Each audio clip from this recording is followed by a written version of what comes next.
Surat police no drugs in Surat city અભિયાન ચલાવી રહી છે, ત્યારે સારોલી પોલીસે લાખોના ચરસના જથ્થા સાથે બે નેપાળી યુવાનોને ઝડપી પાડ્યા હતા। સુરતમાં no drugs in Surat city અભિયાન સુરત પોલીસ ચલાવી રહી છે, ત્યારે પેટ્રોલિંગ કરી રહેલી સારોલી પોલીસે લાખોનો ચરસ ઝડપી પાડ્યો હતો। સારોલી પોલીસની ટીમ પેટ્રોલિંગમાં હતી ત્યારે બાતમીના આધારે સીમાડા ચેકપોસ્ટ પાસેથી પસાર થતા બે નેપાળી યુવાનોને ઝડપી પાડી તેઓને ઝડપી લેતા તેઓ પાસેથી 11 લાખની કિંમતનો 8 કિલોગ્રામ જેટલો ચરસનો જથ્થો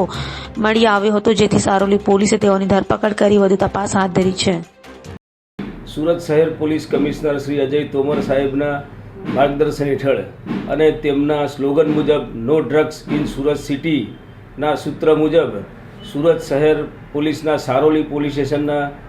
પોલીસ ઇન્સ્પેક્ટર શ્રી દેસાઈ અને તેમની ટીમ નાઓને બાતમી હકીકત મળેલી કે બે નેપાળી ઈસમો નેપાળથી પ્રતિબંધિત ચરસનો જથ્થો લઈ અને પોતે મહારાષ્ટ્ર પૂણા ખાતે બંને આરોપીઓ આપવા માટે જનાર છે અને તેઓ સુરત શહેરના સીમાડા ચેકપોસ્ટથી પસાર થનાર છે। માનનીય પોલીસ કમિશનર સાહેબ નાઓએ આવા NDPSના કેસો શોધી કાઢવાની સૂચના આપતા joint commissioner Shri sector 1 sir તેમજ DCP ઝોન 1 સરના માર્ગદર્શન અને સૂચના મુજબ સારોલી પોલીસ સ્ટેશનની ટીમે બે નેપાળી ઈસમોને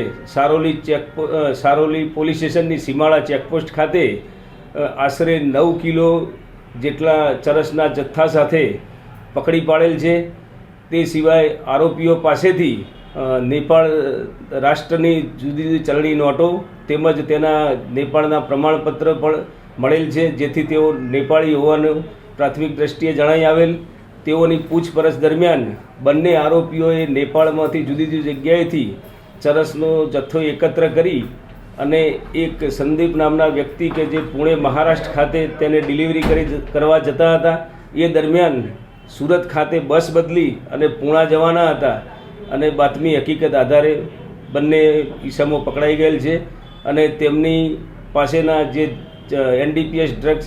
ચરસના જથ્થા બાબતે FSL અધિકારીએ પણ પ્રાથમિક તપાસણી કરી અને NDPSનો પદાર્થ હોવાનું પણ પ્રમાણિત કરેલ છે અને આ બાબતે સારોલી પોલીસ સ્ટેશનમાં ગુનો નોંધી અને હાલ તપાસ ચાલુ છે। બંને આરોપીઓ પોલીસ કસ્ટડીમાં છે।